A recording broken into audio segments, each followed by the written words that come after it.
Welcome everyone to this episode of Write Your World.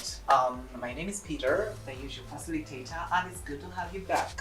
Now, for this episode, I want us to proceed with the techniques. Remember the techniques that we talked about, that we introduced in a previous episode? Those are the ones we are going to carry on with. I'm going to give you more, and we shall see what we have to really accomplish in this episode. But, guys, before I go anywhere, before I have to go anywhere deeper into today's episode's content, I want us to begin off with what should you have? Or what should you do if you want to become a good writer? First of all, you must have the following things: a dictionary. A dictionary.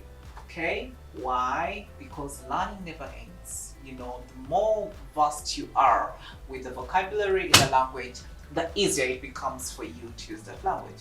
Then another thing is, if you want to be a good writer, and I mean a very, very good epic writer, make sure you always keep yourself updated with the events and the issues that are going on in the country or in your community. It's very important. Why? Because we must write with a purpose. So you may want to write something that you know you have a source about. So read the newspapers, go online, use the internet, follow all that you want to follow, picking out information.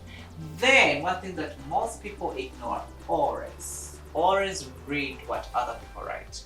Read what other people write, because if you do not read what other people write, probably you may not develop as a person, as a writer, but also you wouldn't want people not to read your work. So read other people's work, especially people whose work really you are fascinated about or share the same kind of genre that you want to deal with.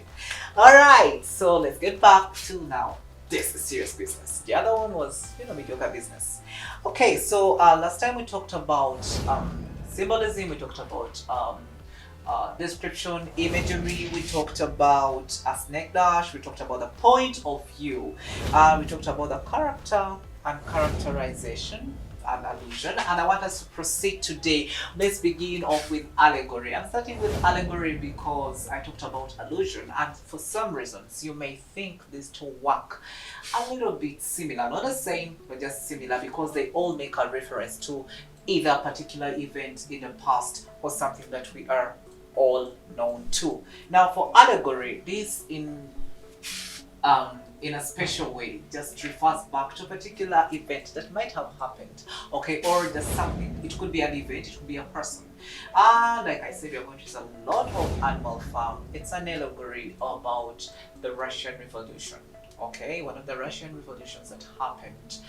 I'm yet to get the year. I think my producer will help me. I'm so not good with history. Next time, I promise I'll have to deliver that to you. I promise. I know it's a weakness, but dang, we're just going to write. So allegory, you know, there are very many things that happen and people make reference to them. Now that is an allegory. You know, you try to write something that reveals a hidden meaning, and typically a moral or a political one. Okay? That's allegory. Then we have nomenclature. This is also exciting. Nomenclature, where you choose a character, give that character a name, and that name actually matches with their behavior. For example, David Mora, in one of his plays, Redemption. Okay, let's not go there. Let's do something that if someone calls you a Cinderella, it's because you behave like a Cinderella. Okay? It's because you dressed like Cinderella. In Sheridan's School for Scandal, there's a character called Maria, okay? And her character traits are a little bit purified, a little pure. And people have concluded that, it's the nomenclature for, the Mary that we know, Mother of Jesus, our Savior. Well, literature is always out there for analysis. So that's nomenclature. You would want to adopt a name that matches the behavior of your character. And then we have satire. Now, I've always told my students, but also where I facilitate too, that satire is an umbrella for many other items or techniques. We have irony in there. I won't give you plenty of details about this because I have time in which I work, supposed to work. We have irony, which are situational, which we have verbal, which we have, so it's irony is part of satire. Then we have sarcasm, we have hyperbole or hyperbole or exaggeration, if you may.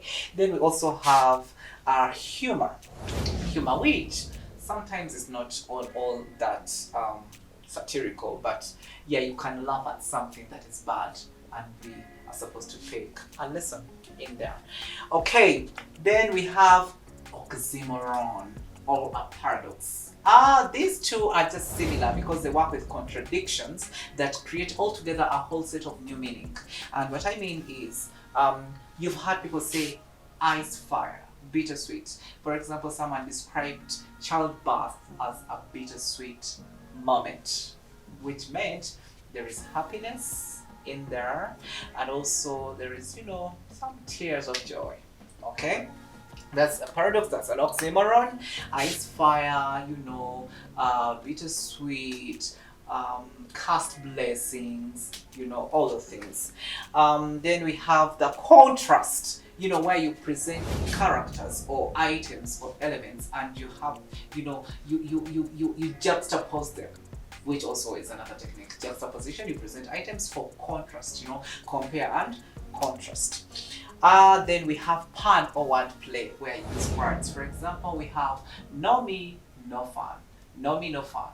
So we are playing with the word no, N-O, and the word no for N-K-N-O-W. No me, no fun. No me, then you should know fun. That is wordplay. It's also interesting when you want to use the language. And then we have the, basically those are techniques. But then with elements, let me also wrap this up with the elements. We are going to talk about the characters, characterization, and setting. So stay tuned for the next episode, for that's where we shall begin.